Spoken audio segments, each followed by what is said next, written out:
اللهم صل على سيدنا محمد يا رب صل وسلم دائما ابدا على حبيبي. دیکھو قرآن میں نا بڑے علمی نکات ہیں. قرآن کہہ رہا ہے یعتذرون الیکم اذا رجعتم الیہم لترضوا عنہم.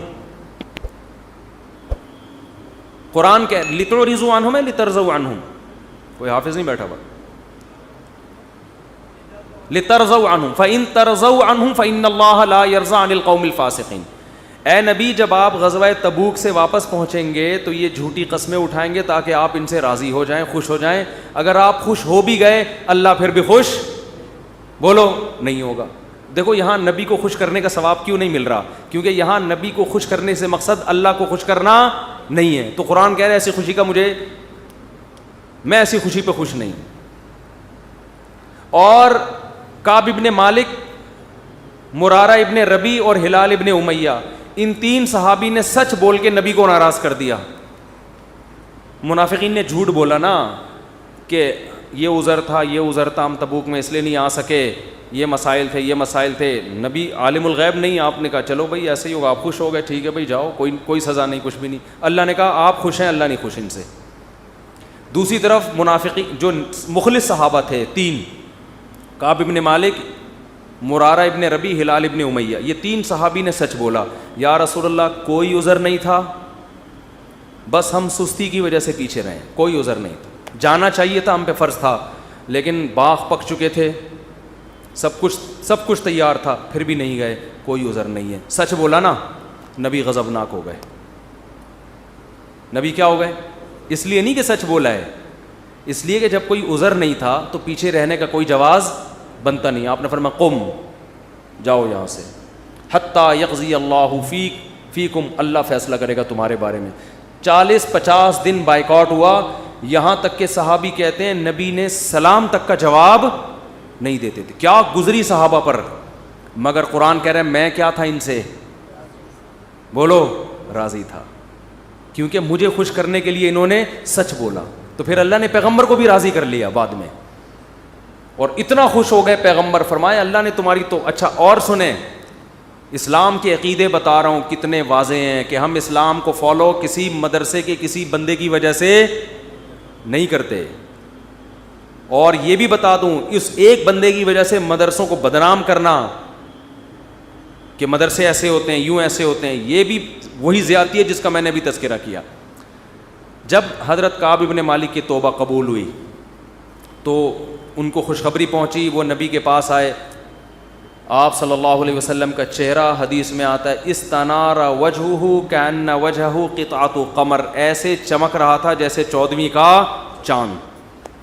آپ نے کیا فرمایا, ابشر بخیر یوم مر علیک منذ ولدتک امک, اے کعب اس دن کی خوشخبری قبول کرو کہ جس دن سے تمہاری ماں نے تمہیں جنا ہے آج تک ایسا خوشی کا دن تمہاری زندگی میں نہیں آیا, اس دن کی مبارکباد ہو تمہیں.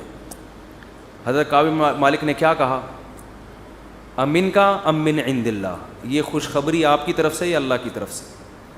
نہیں آ رہی بات. اس فکر میں لگے ہوئے ہیں کہ اللہ راضی ہے کہ نہیں ہے. دیکھو نبی کے راضی ہونے کا تو یقین ہو گیا نا بھائی, یہ نہیں سمجھ میں آئے گا, یہ تو آسان کیس نہیں ہے, بہت مشکل کیس ہے.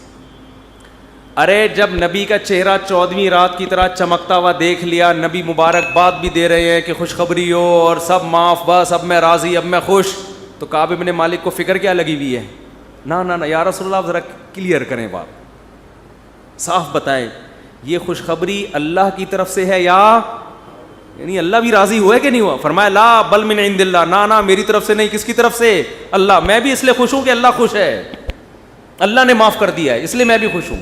پھر کعب ابن مالک خوش ہوئے ہیں. تو بھائی اسلام میں اصل کون ہے؟ اللہ. تبھی علماء کہتے ہیں کسی سے تنہائیوں میں گناہ ہوا ہو بالفرض, اللہ نہ کرے, اور اس نے توبہ کر لی, پھر لوگوں کو پتہ چل گیا, لوگ تانے دے رہے بے تو ویسا تھا, ان تانوں کی پرواہ بولو مت, بولے نہ تمہارا جرم کیا اور نہ ہمیں تم سے معافی مانگنے کی ضرورت, جس سے کیا ہے وہ جانتا ہے. لوگوں کو لفٹ کرایا کرو زیادہ. کیونکہ لوگ اس چیز کو مسلط کر لیتے ہیں. ہمارے حضرت کے پاس ایک بندے کا فون آیا لندن سے, کہتا ہے یار میں نے گناہ کیا تھا, پکڑا گیا. کہہ رہے اب میں نے توبہ کر لی, رو رو کے گڑ گڑا کے اتنی معافیاں مانگی کہ اللہ نے بھی دل میں سکون ڈال دیا کہ میں نے تجھے معاف کر دیا, کہ لیکن پبلک معاف کرنے کے لیے تیار نہیں ہے. پبلک جب بھی گزر کرے ہے نا وہی, تو پبلک کا دل تو چھوٹا ہوتا ہے نا, پبلک کا دل کیا ہوتا ہے چھوٹا. تو ایسی صورت میں پبلک کو زیادہ لفٹ نہیں کرائیں. بولے جاؤ تمہاری ایسی کی تیسی, ہم جانے اللہ جانے تو کون ہوتا ہے بھائی میرے کو. اور قرآن کے الفاظ دیکھو یار, وَمَن يَعْمَلْ سُوءًا أَوْ يَظْلِمْ نَفْسَهُ ثُمَّ يَسْتَغْفِرِ اللَّهَ يَجِدِ اللَّهَ غَفُورًا رَحِيمًا. ایسے وجد والی آیتیں ہیں. فرمایا جو بھی گناہ کرے گا, اپنی جان پہ ظلم کرے گا, ظلم ہو گیا, گناہ ہو گیا, شیطان نے بہکا دیا اس کو, غلط ہو گیا اس سے. حقوق العباد سے اس کا تعلق نہیں ہے, کیونکہ حقوق العباد میں پھر اس بندے سے بھی معافی مانگنا ضروری. کچھ جرائم ایسے ہیں جو اللہ اور بندے کے آپس کے معاملات. فرمایا پھر اس کو خیال ہوا کہ بھائی خدا تو انتقام لے گا, اور ویسے بھی غیرت کے خلاف ہے جس نے اتنے احسانات کیے اس کو ناراض کرنا. قرآن کہہ رہا ہے ثم یستغفر اللہ, پھر وہ اللہ سے کیا کرتا ہے, معافی. کیا عجیب الفاظ ہیں. اللہ نے یہ نہیں فرمایا غفارہ اللہ, اللہ اسے معاف کر دے گا, نہ نہ نہ, یہ انداز نہیں ہے, یہ اللہ اس سے انتقام نہیں لے گا. فرمایا یجید اللہ غفور الرحیمہ, وہ اللہ کو پائے گا, وہ دیکھے گا کہ اللہ غفور بھی ہے اور رحیم بھی, وہ دیکھے گا اپنی آنکھوں سے. یہ ایسے ہے جیسے ہم کسی کو دعوت دیں کہ آپ ہماری دعوت پہ آؤ, آپ پوچھتے ہیں کیا کیا ملے گا. ایک طریقہ ہوتا ہے آپ بتائیں بھائی بریانی کا انتظام بھی ہے, کباب بھی ہیں, اور اللہ بھلا کرے چکن کا بھی انتظام ہے, اور کڑھائی بھی ہے, 2-4 چیزیں اور بتا دی آپ نے, تو ذہن میں رکھ کر آئے گا ٹھیک ہے بھائی یہ چیزیں ہوں گی. ایک اسٹائل یہ ہوتا ہے وہ کہ بھائی کیا ملے گا, تو آپ اس کو بتائیں جب تم آؤ گے نا تو میری دعوت میں پہنچنے کے بعد تمہیں محسوس ہوگا کہ وسیم بھائی چھوٹے موٹے سیٹ نہیں ہیں. وسیم بھائی نے دعوت کی, یہ جی تم پالو گے, یہ چیز محسوس کرو گے کہ وسیم بھائی طبیعت کے تنگ, ایسا دسترخوان ہوگا, چھوڑو بریانی کباب, چھوٹی وہ غریبوں والی باتیں ہیں. کیا بریانی, مسالے والی بریانی, اور مفتی صاحب کے بیان سنتے رہتے الٹے الٹے, مسالے والی بریانی, چپلی کباب, کوئٹہ کی چائے. ابے بھائی چھوڑو یہ باتیں, یہ تو کہیں کھانچے وانچے میں پڑی ہوئی ہوگی. ٹھیک ہے نا. یجد تم پاؤ گے, مجھے محسوس کرو گے کہ یہ چھوٹا موٹا سیٹ نہیں ہے. دسترخوان دیکھ کے اندازہ ہو جائے گا بھائی کوئی بہت بڑا آدمی ہے. قرآن کیا کہتا ہے, جو گناہ کرے گا اور توبہ کرے گا یجید اللہ غفور الرحیمہ. اللہ یہ نہیں فرما رہے کہ اس کو معاف کروں گا, اللہ فرماتے ہیں جیسے کوئی بندہ دعوت پر آئے تو آپ کہو بھائی تم پاؤ گے کہ میں چھوٹا موٹا سیٹ نہیں ہوں. ہاں میں اس پہ واقعہ سنا رہا تھا کہ حضرت مولانا طارق مل صاحب ایک دفعہ کویت کے شہزادوں نے ان کی دعوت کی, تو اب وہ کیا تصور دماغ میں لے کے گئے ہوں گے. فرماتے ہیں میں حیران ہو گیا, اونٹ کے بچے صحیح پورے روسٹ, نہیں آئی سمجھ میں. آپ کو پتہ ہے اونٹ کا بچہ کسے کہتے ہیں؟ اونٹنی کے جو بچے ہوتے ہیں نا وہ ذبح کر کے کھال اتار کے کنووں میں پورے روسٹ چاول بھر کے دسترخوان پہ رکھے. بکرے روسٹ تو سنے ہوں گے, اونٹ روسٹ نہیں سنے ہوں گے. اب جو شہزادے ہیں ان کے لیے یہ کوئی اتنی بڑی چیز نہیں ہے, ان کی یہ بریانی ہے. ٹھیک ہے نا, ان کی یہ کیا ہے. اب ان سے اگر مولانا طارق جبیل صاحب پوچھیں شہزادوں سے جی آپ کی دعوت ہے کیا کیا ملے گا, تو ان کو غصہ آئے گا نا, نہیں یار یہ سمجھ میں یار. او بھائی ان کو غصہ آئے گا نا کہ یار ہم کویت کے شہزادے ہیں, ہماری کرنسی دیکھو, اور ہم یہاں کا تو غریب آدمی اتنا پرتکلف کھانا کھاتا ہے, اور تم شہزادوں سے پوچھ رہے ہو کھانے میں, آپ کو غم ہو رہا ہے کہ پتہ نہیں بریانی ملے گی کہ نہیں ملے گی, پتہ نہیں روٹی ہوگی کہ نہیں ہوگی. تو اگر وہ ان سے پوچھتے تو وہ جواب میں یہ تھوڑی کہتے کہ یہ بھی ہے یہ بھی ہے, وہ کہتے بھائی آ جاؤ پتہ چلے گا شہزادوں نے دعوت کی ہے. آ جاؤ گے تو پتہ کیا چلے گا, پتہ چل جائے گا کہ شہزادہ بھی کوئی نائجیریا کا نہیں, کہاں کا, کویت کا, عرب شہزادہ ہے, اس کی دعوت ہے, آپ آئیں. اور ان کو پتہ چل گیا, انہوں نے بیان میں بھی بتا دیا. تو اللہ کا انداز یہی ہے, فرمایا تم سے کتنا بڑا جرم ہو جائے, کتنا بڑا جرم. یہاں تک کہ نبی نے فرمایا کہ اللہ فرماتے ہیں یا عبادی لو بلغت ذنوبک عنان السماء, تم نے گناہ کرتے کرتے کرتے کرتے زمین آسمان کے خلا کو بھر دیا, اتنے گناہ ہو گئے. ثم استغفرونی, پھر ایک دن تمہیں خیال آیا یار یہ غلط ہوا ہے, یہ نہیں ہونا چاہیے تھا, رب کو منانا چاہیے, بالآخر اس کا انجام برا ہے, گناہ کی سزا ملتی ہے. تو آپ نے ہاتھ اٹھا کے اللہ سے معافی, کسی اور کے در پہ نہیں گئے, کسی کی پرواہ بھی نہ کرو کون کیا کہہ رہا ہے, اللہ سے معافی مانگی. تو حدیث کے الفاظ کیا ہیں, قرآن کے الفاظ بھی عجیب ہے جو میں نے بتائے. قرآن کے الفاظ کے اللہ فرماتے ہیں معاف کرنا, تو یہ تو ہلکی بات ہے نا, معاف کروں گا تو مطلب یہ کہ یہ بریانی ملے گی, کوفتے ملیں گے, سالن, یہ تو ہم نے بتا دیا نا. اللہ فرماتے ہیں توبہ کر کے دیکھ تو اللہ کو غفور اور رحیم پائے, غافر نہیں, راحم نہیں, غفور مبالغہ ہے. تو اللہ کو محسوس کرے گا کہ تیرا رب چھوٹا موٹا معاف کرنے والا نہیں ہے, رحیم کا مطلب بہت رحم کرنے والا ہے. اور اللہ یہ تجھے دکھائے گا, دکھائے گا کا مطلب کیا ہے, تیرے دل میں سکون پیدا ہو جائے گا کہ میرے رب نے مجھے معاف کر دیا. یہ توبہ کا پہلا انعام ملتا ہے دنیا میں, معاف بھی کرے گا اور اطمینان بھی دلا دے گا کہ معاف کر دیا. تعلق, وہ اطمینان کی علامت کیا ہے, اللہ سے جو تعلق ٹوٹا ہوا تھا وہ آپ کو جڑا ہوا محسوس ہوگا. گناہ کی وجہ سے جو دل میں کالک آ گئی تھی وہ کالک آپ کو ختم ہوتی ہوئی نظر آئے گی. یہاں تک علماء کہتے ہیں کہ بعض لوگ گناہ کر کے ایسی توبہ کرتے ہیں کہ گناہ سے پہلے جو اللہ کا ان سے تعلق تھا نا, گناہ کے بعد جب توبہ کی تو اس سے زیادہ اچھا تعلق پیدا ہو جاتا ہے ان کا, پہلے سے بھی زیادہ اچھا اللہ کی محبت پیدا ہو جاتی ہے. یہ تو قرآن میں, حدیث میں کیا آتا ہے کہ اگر زمین اور آسمان کے خلا کو تم نے گناہ کر کر کے پر کر دیا, ثم استغفرونی, پھر مجھ سے مغفرت طلب کرو, لغفرت, معاف کروں گا. اتنا کافی تھا نا یہ جملہ, یار نہیں آ رہی سمجھ میں. دیکھو اللہ یہ کہہ دیتے کہ زمین اور آسمان کے خلا کو پر کر دیا, مجھے ناراض کیا ہے نا, پبلک کے پاس جانے کی ضرورت نہیں. عیسائیوں میں پادریوں کے پاس جا کے معاف کرواتے ہیں, اتنے پیسے لے لو معاف کر دو. اللہ کہتے ہیں پادری کا کیا بگاڑا ہے تم نے, ناراض مجھے کیا ہے, نماز چھوڑی ہے مجھے ناراض کیا, زنا کیا مجھے ناراض کیا, انٹرنیٹ پر فحش فلمیں دیکھی مجھے ناراض کیا, یہ جو ہو رہے ہیں گناہ آج کل, کچھ بھی کیا مجھے ناراض کیا نا, آؤ میرے سامنے گڑ گڑاؤ. تو اللہ کیا کہتے ہیں, زمین اور آسمان کے خلا کو پر کر دیا, پھر مجھ سے معافی مانگو گے معاف کروں گا. کافی ہے نا, بس کر دیا معاف. آگے اللہ ایک اور جملہ بناتے ہیں, لا ابالی, کسی کی پرواہ.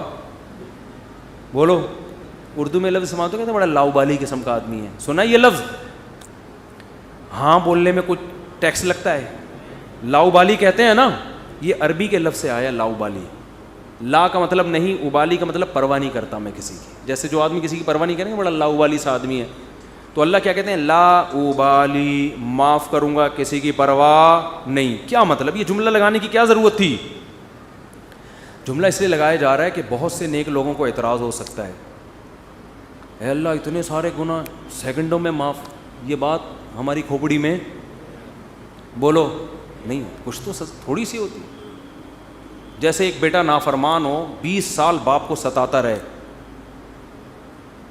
اب باپ کو زندگی بھر ستایا اس نے, باپ نے کہا ایسی کی تیسی ہے, ابھی دیکھتا ہوں میں جائیداد سے آپ کر دوں گا, میں یہ کر دوں گا. باپ بوڑھا ہو گیا, مرنے لگا ہے بھائی, اب جائیداد کی تقسیم کا وقت آ رہا ہے, اور اب یہ گیا, اس کو پتہ ہے کہ اب تو سارا معاملہ خراب, زندگی بھر ستاتا رہا. آخر میں آ کے ابا سے کہتے ہیں ابا I am very very sorry. ابا کہتے ہیں چل جا معاف کیا. دوسرے بیٹوں کو آئے گا نا غصہ, ہے بھائی, ابا یہ کیا, یہ تو آپ کے رحم دل ہونے سے ناجائز فائدہ اٹھا رہے ہیں بھائی, ابھی آپ کے جانے کا وقت ہے, اور یہ آگے سوری کر کے چلا گیا. تو ابا اگر ابا ہوں گے تو آپ دوسرے بچوں کو کیا بولیں گے, باپ تم ہو یا میں ہوں؟ کیا خیال ہے, باپ تم ہو یا ٹھیک ہے تمہارا مشورہ ہے میں نے سوچ لیا. باپ بہرحال کون ہے, میں, میری مرضی, میری جائیداد ہے, میری میراث ہے, میں کسی کو بھی نہ دوں, میں صدقہ کر دوں, جاؤ.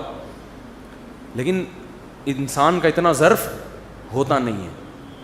اب اللہ پر تو موت واقع نہیں ہوگی, لیکن انسان پر تو موت واقع ہوتی ہے, اور موت کے بعد رحمت کے چانسز ختم, توبہ کے دروازے بند. ساری زندگی گناہ کرتا کرتا اب موت سے پہلے اللہ سے کیا کہہ دیتا ہے, آئی ایم سوری, معاف کر دے. تو اللہ کہتے ہیں کہ میں معاف کر کے, آگے پہلے ہی بتا دیا کہ کسی کو اعتراض کرنے کا حق, اللہ کو پتہ ہے بہت سارے لوگ آئیں گے, یا اللہ یہ کیا ہے بھائی, یہ کیا اتنے سارے گناہ ہو رہے ہیں اور اس نے معافی اور 1 سیکنڈ میں معاف, یہ تو تیری حکمت کے خلاف ہے, یہ تو مصلحت کے خلاف ہے, یہ تو یوں ہے, یہ تو ناانصافی ہے. اللہ کہتے ہیں بولنے دو, مجھے پرواہ, بولو نا, نہیں ہے. تم نے تھوڑی جہنم بنائی ہے, میں نے بنائی ہے. نافرمانی اس نے میری کی, معاف کرنے کی طاقت مجھے ہے, تو میں جس کو چاہوں معاف کروں. تمہیں کیا تکلیف ہو رہی ہے؟ تم اپنی بات کرو مجھ سے کہ تمہیں کسی جرم کے بغیر میں سزا تھوڑی دے رہا ہوں. یہ جو الفاظ ہیں نا, لا ابالی, یہ بڑے زبردست الفاظ ہیں. مجھے اس پر اکثر ایک چٹکلا یاد آتا ہے, وہ میں ہر بیان میں جب بھی اس حدیث کی تفسیر کرتا ہوں وہ سناتا ہوں کہ اس کی مثال کیسے ہے. اس کی مثال ایسے ہے, یہ جن لوگ پہلے سے بیان سن رہے ہیں انہیں یہ واقعہ سنا ہوا ہے, نئے لوگ بھی آ جاتے ہیں نا. پرانے والے اصل میں اعتراض کرتے ہیں, یار وہ گھسے پٹے قصے بار بار سنا کے نا تھک گئے ہم. تو بھائی آپ کے لیے گھسے پٹے, نئے لوگوں کے لیے کوئی مارکیٹ میں نیا آئے گا تو بتائیں گے ہم, اب آ ہی نہیں رہا. تو وہ ایک اونٹ, ایک بیل اور ایک دمبا, یہ بس واقعہ سنا کے بیان ختم کرتا ہوں, کچھ چند سوالات کے جواب دینے. اونٹ, بیل اور دمبا یہ کہیں جنگل میں سفر کے لیے نکلے, کھانا ختم, ایک گٹھری نظر آئی گھاس کی. اب تینوں میں پھڈا ہو گیا. اونٹ کہہ رہا ہے میں کھاؤں گا, بیل کہہ رہا ہے میں کھاؤں گا, دمبا کہہ رہا ہے میں کھاؤں گا. اونٹ نے کہا دیکھو میں تمہارا بزرگ ہوں, ہم تینوں ایک معیار بنا لیتے ہیں, جو اس معیار پہ پورا اترے گا وہ کھانا وہ کھائے گا. یہ پیشکش کس نے کی؟ اونٹ نے. اس نے کہا میں قبیلے کا بڑا ہوں, دیکھو تو اب میں جو سجیشن دوں گا اس پر عمل کرو. تو ہم تینوں میں سے جو اپنا سب سے پرانا ہونا ثابت کر دے گا کہ جو دنیا میں سب سے پہلے آیا ہے, وہ اس گٹھری کا مستحق ہے. اونٹ کا خیال تھا میں ہی ہوں, بزرگ ہے. لوگوں نے کہا چلو جی بزرگوں کا احترام اسلام میں ٹھیک ہے, واجب ہے. دمبے نے کہا ٹھیک ہے بھائی میں اپنا ثابت کرتا ہوں, میں بہت پرانا ہوں. انہوں نے کہا کتنا پرانا؟ انہوں نے کہا دیکھو ابراہیم علیہ السلام نے بچہ ذبح کیا, نہیں ہوا تو دمبا آ گیا. یہ روایت صحیح نہیں ہے لیکن چلو فرض کر لیتے ہیں, دمبا آ گیا. اس کا مطلب میں 4000 سال سے ہوں, ابراہیم علیہ السلام کے دور میں بھی میں تھا. اونٹ چکرا گیا, اس نے بولا یہ تو پہلی گیند پہ ہی آؤٹ ہو رہا ہوں میں. تو بیل نے بولا کہ آدم علیہ السلام جب زمین پہ آئے تھے زمینداری کے لیے ٹریکٹر ایجاد نہیں ہوئے تھے, تو کچھ تو اگایا ہوگا نا. تو کھیتی باڑی کس سے کی تھی انہوں نے؟ بیل سے. اس کا مطلب میں کب سے ہوں؟ دمبا تو آؤٹ ہو گیا نا. اونٹ پریشان کہ کم وقت, اس سے پہلے تو تاریخ لکھی نہیں گئی ہے, اس سے پہلے تو تاریخ لکھی, اور سجیشن بھی میری تھی. اونٹ ٹینشن میں آیا, اس نے کیا کیا, وہ گھاس کی گٹھری اٹھا کے اپنے کوہان پہ رکھی. تو دمبے نے بولا بھائی میں تو بہت پرانا ہوں. اس نے بولا مانتا ہوں, میں نے کب کہا, آپ بہت پرانے ہیں, میں آپ کے بعد آیا ہوں. بیل نے کہا میں تو اس سے بھی پرانا ہوں. اس نے کہا میں نے بولا کہ آپ پرانے نہیں ہیں. تو بھائی یہ پھر ہمیں دو. اس نے کہا دم ہے تو لے لو. اس نے کہا ہمت ہے تو اٹھا لو. اونٹ کے کوہان سے کون اٹھائے گا؟ چلو دفعہ یہاں سے, تمہاری ایسی کی تیسی. سجیشن بھی خود ہی دی, بولا جس میں دم ہے لے لے بھائی. چلو اس کو کہتے ہیں لا ابالی. نہیں آئی بات سمجھ میں؟ اللہ ایسا نہیں کرتا کہ وہ اپنی تجویز کے خلاف چلے. یہ تو میں نے صرف ایک واقعہ سمجھانے کے لیے کہ بھائی اللہ کے سامنے کون لڑ سکتا ہے, اللہ کے سامنے کون دلائل دے سکتا ہے کہ اللہ وہ اتنے سارے گناہ کیے تو 2 منٹ میں معاف کر رہا ہے. اللہ کہتے ہیں جو جس نے دلائل کے امار لگانے ہیں نا, پہلے لگا کے رکھے, کتابوں میں لکھے, پورے رسالے لکھ دے. میری نظر میں اس کی کوئی ویلیو نہیں ہے, کیونکہ خدا میں ہوں تم نہیں ہو. نافرمانی میری کی ہے, تمہاری تھوڑی. تمہیں کیوں تکلیف ہو رہی ہے؟ یغفر لمن یشاء ویعذب من یشاء. جس کو چاہوں گا معاف کروں گا, جس کو چاہوں گا عذاب دوں گا. یہ اللہ نے اپنے ہاتھ میں رکھا ہے, تاکہ جب کوئی گناہ کرے تو گڑگڑائے کس کے سامنے؟ اللہ کے سامنے. ہمیں پتہ ہے کہ اللہ کے سوا معاف کرنے والا کوئی بھی نہیں ہے. معافی کا اختیار اللہ کے ہاتھ میں, سزا کا اختیار اللہ کے ہاتھ میں. تو میں اس لیے کرا رہا ہوں کہ مخلوق کو زیادہ لفٹ کرانے کی ضرورت نہیں ہے. لوگ مجھے کہتے ہیں ہم سے گناہ ہو گیا, فلاں نے کہا یوں ہے یوں ہے. میں کہتا ہوں بھائی تو بولے تو کون ہوتا ہے؟ تو میرا باپ ہے, تو میرا ماموں ہے, تو کیوں پوچھ رہا ہے؟ میں جانوں اللہ جانے, تیرا کیا مسئلہ ہے بھائی. اور یہ بات سے بات چل پڑی ہے. شادی کے بعد عورتوں میں یہ بہت بڑا مرض ہے, اپنے پرانے قصے, پرانی غلطیاں میاں کے سامنے ظاہر کر دیتی ہیں ان کو اعتماد میں لینے کے لیے. جتنے اللہ نہ کرے, بعض خواتین کے ساتھ ہمیشہ نہیں ہوتا. ستار بھائی وسیم, ستار کو چھوڑو یار, نیک آدمی ہے, کوئی بھی چکر ان کے چلے ہوتے ہیں تو وہ اپنے شوہر کو اعتماد میں لینے کے لیے کہ میں آپ سے اپنے, دیکھیے آج میں آپ سے اپنے دل کی کچھ باتیں شیئر کرنا چاہتی ہوں.